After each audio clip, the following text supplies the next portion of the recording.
Ici RSL.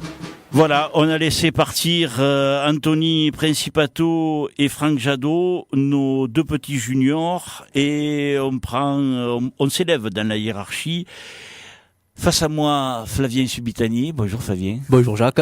Et à côté, Pierre-Baptiste Amiel. Bonjour Pierrot. Bonjour.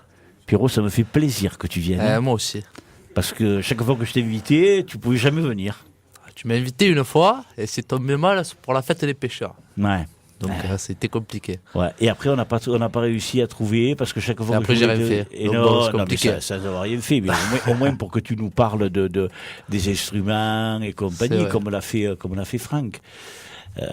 Moi je voulais, il y avait deux possibilités pour que je t'invite et j'ai jamais réussi à t'avoir. Mais enfin là je suis heureux parce qu'en plus ça n'a pas été évident pour que tu puisses venir. Tu as été obligé de partir avant, le travail, et là. Ah, le travail, mais bon, ça va, j'ai réussi à me libérer, donc c'est bon. Bon. Comment vous l'avez vécu cette saison Toi d'abord, parce qu'elle a été plus difficile pour toi que pour lui. Elle a été plus difficile parce que bon, avec la reprise de l'année dernière où j'ai été blessé, après je suis monté dans une catégorie où ça casquait bien quand même. Ouais. Et du coup, j'ai eu un peu de mal à commencer et je me suis réveillé très tard, mais j'ai réussi à me réveiller déjà. Alors déjà, moi je vais te dire un truc, c'est un bel exploit que tu aies pu jouer parce que passer la saison galère de l'année dernière avec ton épaule là et ton harnachement et compagnie, moi je me suis dit putain, est-ce qu'il va pouvoir rejouer?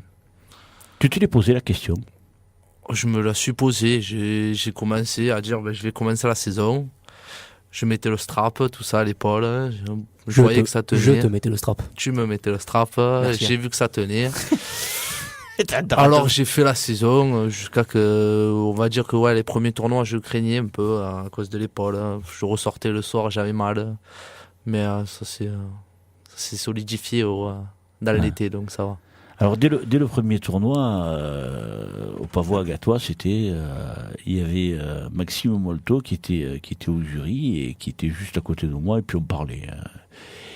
Et il balisait lui aussi parce qu'il m'a dit je le fais travailler pour qu'il se serve davantage de l'autre épaule.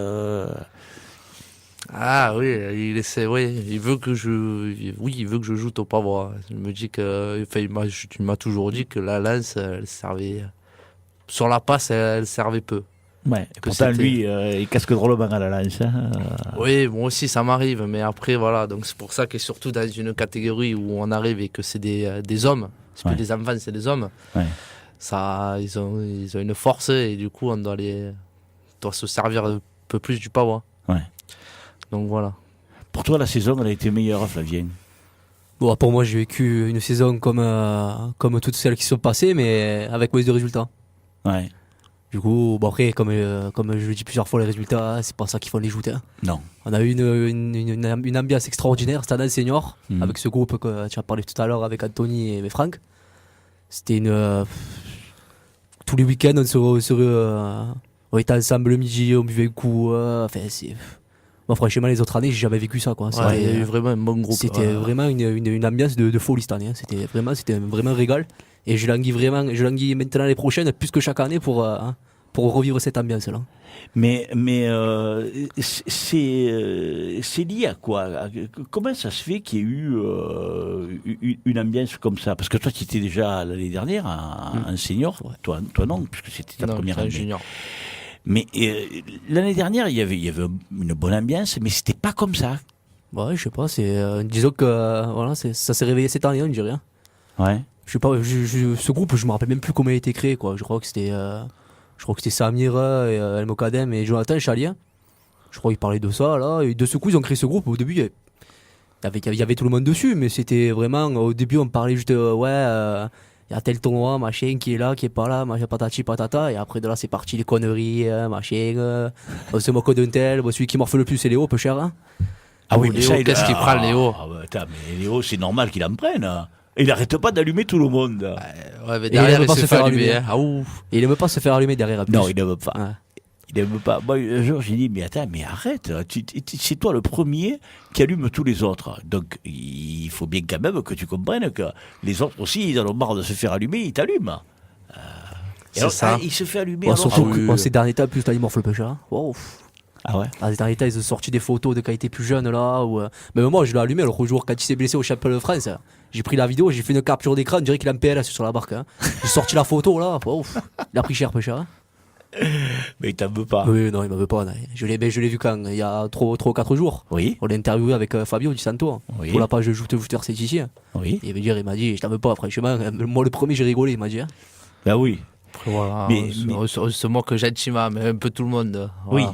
Mais moi, c'est ce que je disais même au Lourd quand il venait ici. Je disais bon, il y a la catégorie où il y a la meilleure ambiance, c'est les seniors. Parce que alors moi, ce qui me bottait, c'est que on voyait le gars qui vient imaginons que tu me jettes. Et moi, dans l'eau, je dis, allez, Pierrot, pour le type d'après, quoi. C'est pratique. J'ai jamais vu ça, hein. Ah ouais, mais après, là, du coup, c'est vrai que l'ambiance, là, en senior, elle est vraiment bonne. C'est vrai que quand je regarde comparé au lourd, parce que quand j'y suis le dimanche à 7, moi, je vois plus de juniors, de seniors qui font la fête que de lourds. Les lourds, ils y sont au milieu, mais il y a moins cette ambiance. Après, je sais pas ce qu'il faut à côté, mais... Même quand on les voit le dimanche, j'ai l'impression qu'ils sont vraiment. Ils sont à part quoi. Ouais, il y a tout le monde, mais il y a un groupe, ils sont à part. Il y a le groupe de lourds, ils sont à part. Il y a un côté, les lourds, où ils sont juste en train de parler, boire un coup, patati patata. Et nous, tous les jeunes, juniors, seniors, on a côté, on fait la fête, on danse avec la Peña Bella Ciao qui nous mettent le feu là. Parce que aussi cette année, ils nous ont mis vraiment le feu. Hein. Ouais. Et fait voilà. Quand ils sont venus, je leur ai dit, n'amenez pas les instruments, hein, parce que ça ne sort pas. Hein. Ah, mais sinon, tu en as pour 3 heures là. Après, dans Mais quelques... 3 heures où tu te régales. Hein. Après, dans quelques années, ce sera les lourds. Hein. Oui, Ceux voilà. de seniors, ils monteront. Où là, les seniors, ils auront passe d'amusement, tout ça. Donc, bon, voilà. Alors, cette saison, ça a été, donc vous l'avez dit tous les deux, une saison extraordinaire, parce que au-delà de... Bon, c'est vrai qu'on ne vient pas aux joutes pour prendre le bain. Mais je veux dire, ce que moi j'ai remarqué, c'est que bon, les gars, ils perdaient, mais bon... on perd avec le sourire, on va dire. Alors c'est vrai qu'il y a le moment où on est dans l'eau et on a les glandes parce qu'on vient de se faire jeter. Mais après, à côté de ça, il y a le côté bien vivre, quoi. Ah oui. C'est ça. Tout le monde le dit, ça va, tu tombes à l'eau, tu rentres 3 minutes, après tu es content, gros. Après derrière tu es content, tu voilà, refais la fête. Hein. tu regardes les joutes, oh, qu'est-ce qu'il a pris lui quand il y a une jolie passe, puis on rigole, on reboit un coup, voilà. On garde le tournoi en Je crois rigolant. qu'on passe plus de temps à boire que de jouer dans une journée comme ça. Là. Dites-moi, l'année prochaine, Michael Wolf, puisque bon, je fais avec vous comme j'ai fait avec Franck et Anthony, il y a le classement qui est là. Michael Wolf et Léo Kos, qui sont les 2 premiers du championnat, montent À lourd. à l'eau. Ouais. Comment vous le jugez, cette montée, vous? Déjà, ils n'ont pas le choix.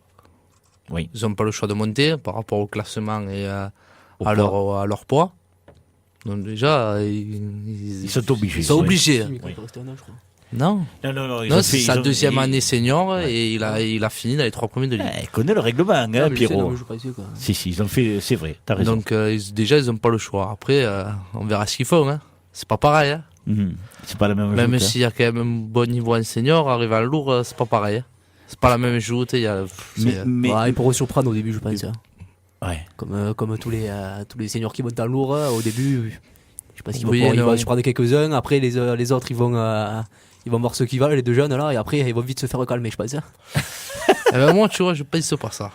Parce que les lourds, pour moi, les lourds, ils regardent, ils sont souvent, il y en a qui sont souvent au tournoi senior. Donc, Maintenant, ils les voient jouter. Mm. Donc, ils vont, d'accord, peut-être qu'ils vont pas savoir leur force, tout ça, mais ils les voient jouter, donc ils savent déjà à peu près comment les prendre, les jeter. Donc, je pense qu'ils vont, ils peuvent faire quelque chose, mais ils vont avoir du mal quand même.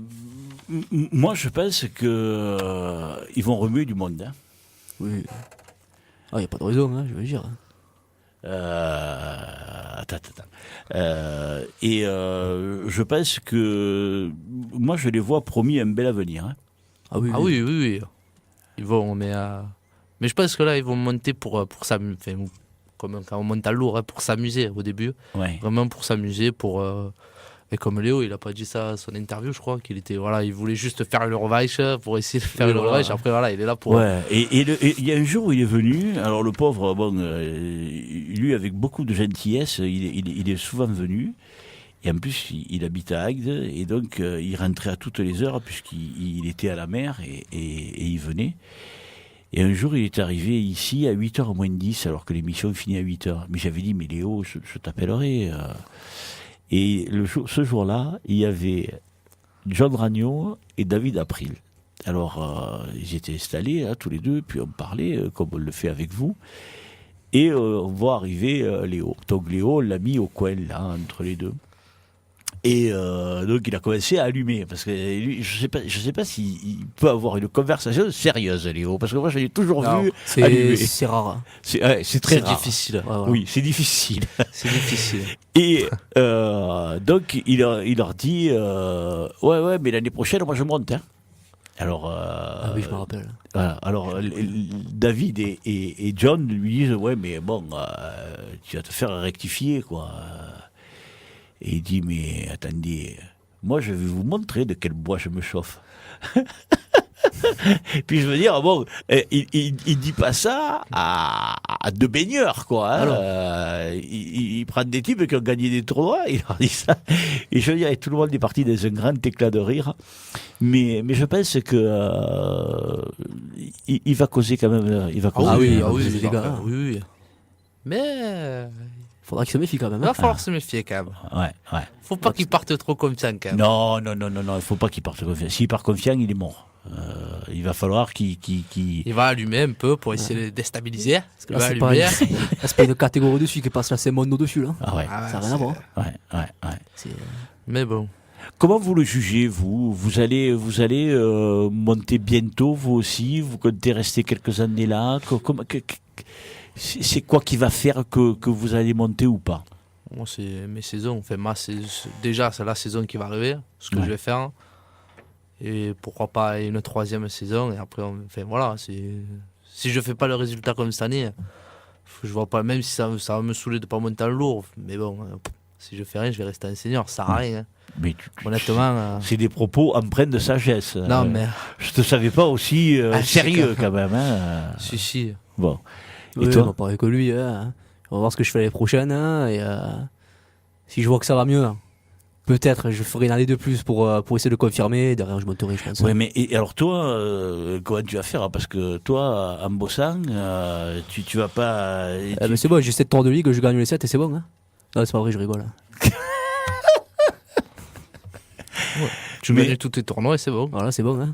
Ah ouais. Tu peux être champion et tout. Et voilà, mais regarde, je gagne 7 tournois, 140 points, hein, veut dire, tranquille. Hein. Ah oui, j'avais 140 points, tu seras champion. Voilà. Et ajoute en cassette. Ajoute en cassette. Hein. Et moi, je gagne à l'extérieur. Et toi, tu gagnes l'extérieur. Allez, on fait comme ça. Ah ouais, écoutez, comme ça, tu seras deuxième. Ça serait pas grave. Ça serait une chose extraordinaire. Et puis, il y a quelque chose que je vais vous faire écouter dès que Jean-Christophe sera revenu. Si vous montez un senior, un lourd, regardez ce à quoi vous aurez droit. Allez, tonton! Allez, papa! Vous savez qui c'est, ça ? Ah, Pauline. C'est un balanceur quand même. Je suis un balanceur. Tu vois ? Pauline, quand elle vient ici, elle met la panique. Elle a le niveau senior, Pauline. Allez, papa! Pauline, elle a le niveau lourd. Elle est impressionnante, cette petite. Hein. Ouais. Il peut avoir lundi de AC Louis, les cris du public, 2 ou 3 peignants, on l'entendra quand même. Hein. Ouais. Elle est impressionnante, cette petite. Qu'est-ce que vous nous avez parlé de l'ambiance, les deux garçons, Michael Wolf et Léo Kos, ils étaient largement au-dessus cette année pour vous. Oui, largement.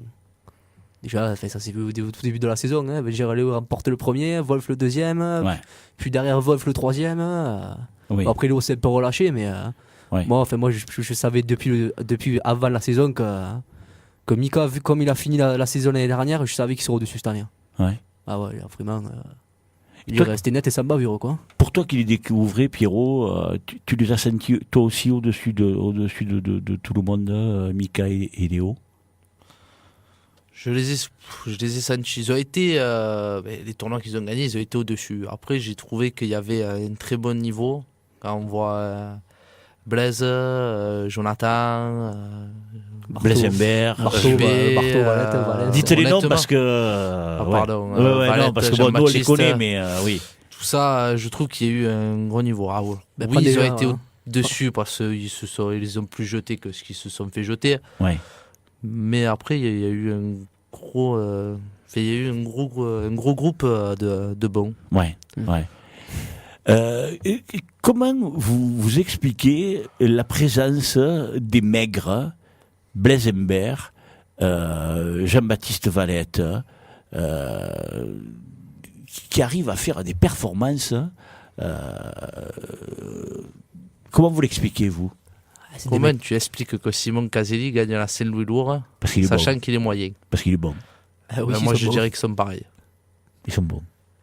C'est des mecs qui ont la hargne, et c'est des mecs qui vont arriver comme des fusées sur toi, et c'est souvent les plus durs à jeter.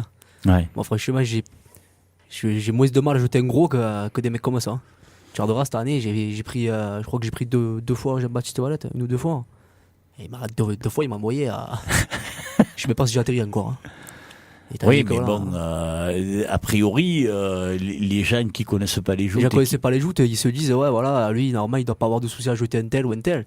Mais ces mecs-là, ils s'escapent sur toi comme des balles, là, ils sont bas sur leurs appuis. Ils sont en force. Ils sont en force, et c'est très dur de les arrêter. Est-ce qu'il y a des tournois qui vous plaisent plus que d'autres? Bon, déjà, tout le monde te répondra pareil, c'est sa société. Oui. Ça, c'est sûr et certain. Après, en tant que c'est toi, bon, tu sais ce que je vais te répondre, là, c'est Louis. Après, moi, que j'aime bien, c'est la Jeune Lance.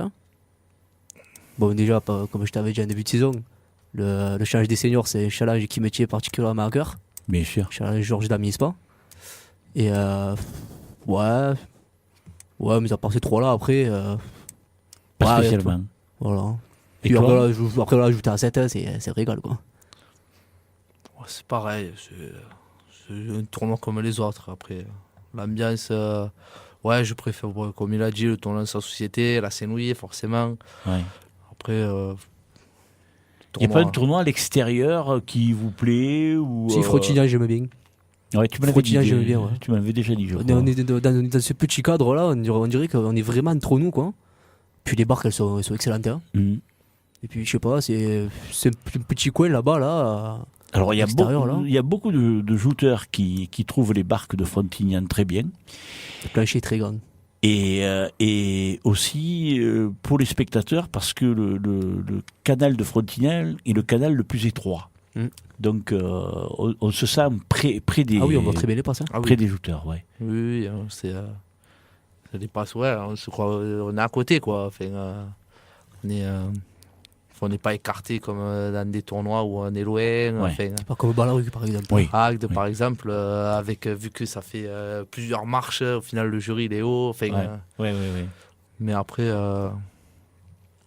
voilà. Est-ce qu'il y a des jouteurs qui vous impressionnent ou qui vous ont impressionné? Alors cette question, je l'ai rarement posée aux seniors. Je l'ai toujours posée aux juniors. Je vous dirai après le taux de réponse qu'il y a eu. Mais est-ce qu'il y a un jouteur qui pour vous est un exemple Dans notre catégorie ou en tout, je parle? Je parle en tout. Là, en tout? En tout, oui. Vous impressionné, disons que moi, depuis tout petit que je dois voter, il m'a toujours impressionné, c'est Benjamin Arnaud. Par sa vitesse, sa puissance, sa technique. C'est impressionnant. C'est rare. Vraiment impressionnant. C'est rare un joueur qui a toutes ses qualités, en fait. Ouais. Parce qu'il y a tu vois, ou des shooters de l'AS ou des shooters de Pavois. Là, c'est. Ouais. Lui, il a tout, il est impressionnant. Quand on voit à la finale du championnat de France à Lourdes, comme il explose David April, mais il n'y a que lui pour l'exploser comme ça. Tout le monde, il a explosé tout le monde. Ouais, voilà, il a explosé tout le monde. Là, il a été. Quand on voit à l'époque, comme il explosait souvent René Evangelisti aussi. Vraiment aussi impressionnant. Impressionnant, c'est Benjamin Arnaud. Ouais. De toute façon, je vais vous dire une chose, sur le pourcentage, Benjamin Arnaud a été cité. Et après, au point de vue joueur que vous avez connu ou vu, est-ce qu'il y en a un ou deux, ou maximum, pas 50, mais surtout un, on va dire, dans le passé, que vous vous rappelez et qui a marqué votre mémoire. Non, ne regardez pas. Il y a David. David, il a fait signe moi. Non, allez-y. C'est ni Jolie Montel ni David Lopez. Non, sérieux. Claude Macias. Ouais, et toi? Et moi, je dirais Claude Macias par son palmarès et tout ça, mais j'ai pas de souvenir d'anciens shooters. Vraiment, j'ai pas de souvenir. Plus ancien que Claude, tu veux dire? Non, même Claude, j'ai pas vraiment d'image où. Et ouais, t'es plus qu'elle est, toi. Hein, ouais. Mais après, oui, Claude, parce que je sais qu'il a été impressionnant et que même quand on regarde des photos, on voit qu'il est impressionnant. Mais voilà. Alors, je vais vous dire, vous êtes dans les 75% de shooters. Il faut savoir qu'il y a 75% de shooters à qui je posais la question qui ont répondu Claude Macias. Il y en a 25, c'est-à-dire le quart qui reste. C'est énorme, 25% qui ont dit Bernard Betty. Et il y a un shooter, un seul, qui a dit Jacques Noguet. Voilà, quand je demande aux shooters de la catégorie junior, et pourtant c'est ils sont plus péquelettes que toi, pour eux, le shooter, c'est Claude Macias pour 75, 25% Bernard Betty, et un shooter, un seul, a cité Jacques Noguet. C'est incroyable. Voilà. C'est l'idole d'une ancienne génération, ça. C'était Hugo Noguet. Non. Non, même pas. Non, parce qu'il n'est pas venu. Ah bon. Mais un seul a cité Jacques. C'est Jacques alors qu'il a dit c'est pas possible. Non. Tu l'as vu ta cachette, alors celui qui l'a dit c'est pas possible. Non. Vous écouterez les podcasts, vous verrez, vous êtes des spécialistes, vous, de ça. Y a-t-il quelque chose que vous voudriez dire et que je vous ai pas demandé? Alors toi, c'est la deuxième fois que tu viens, Flavien. Tu es favorisé par rapport à Pierrot, mais... Ouais. Non, enfin... Après, voilà, tout le monde dit pareil, que les jeux... que les joutes restent comme le sont, que ça continue, qu'on ait une ambiance extraordinaire, que l'état d'esprit reste comme ça, et tout ira bien. Voilà. Pour toi, Pierrot? Moi aussi. Moi, je veux que ça... Non, mais je veux que ça reste pareil, qu'on s'en au final, que une société, c'est juste un no. Après, on est tous amis. C'est important ce que tu dis là. Et je veux qu'on reste tous comme ça. Voilà. C'est important et ça illustre vraiment des valeurs de cœur parce que je l'ai jamais entendu dire tel que tu viens de l'exprimer. Bravo. Grand poète. Non, c'est pas une question d'être grand poète, c'est une question de ressentir des choses et de nous faire passer un message, quoi, parce que c'est important, tel que tu l'as dit, et jamais personne ne me l'a sorti comme ça. Tu vas me faire pleurer, Jacques. Arrête. Non, je vais pas te faire pleurer. je te dis ce qui est, quoi. Voilà. Ça lui plaît parce qu'à Taramal, il sait pas trop parler, donc. Ouais, c'est vrai. Là, je me suis comment ça s'appelle? Je me suis entraîné pour la radio. Non, toute la journée. Non. Que tu t'entraînes au tambour, je le crois. Que tu t'entraînes à venir à la radio, non, pas du tout. Non. Il y a autre chose que vous voudriez dire ou que vous voudriez rajouter Quand la prochaine? Alors là, mon garçon, peut-être l'année prochaine. Peut-être. En tout cas, pour cette année, c'est la dernière émission. Et pour Escala 7, tu vas pas me faire une, hein? Pardon? Pour Escala 7, tu vas pas me faire une, hein? Pour les premiers et deuxièmes. Ah oui. Oh. Écoutez, on verra. Normalement, je dois le regagner les prochaines en plus. Écoutez, Escala 7, ça sera à la fin du mois de mars. Ouais. Donc, mais pour l'année prochaine, on verra. Oui, voilà, moi ce que je peux vous dire. En tout cas, moi je vous remercie parce que vous avez fait l'effort de venir. Comme tous ceux qui vous ont précédé, ceux qui vont vous succéder, c'était super. Merci beaucoup. Merci à Avec toi. plaisir. Merci à et toi. c'est un grand plaisir pour moi que de vous avoir tous les deux. C'est gentil. Hein. Voilà. Merci beaucoup, Jacques. Hein.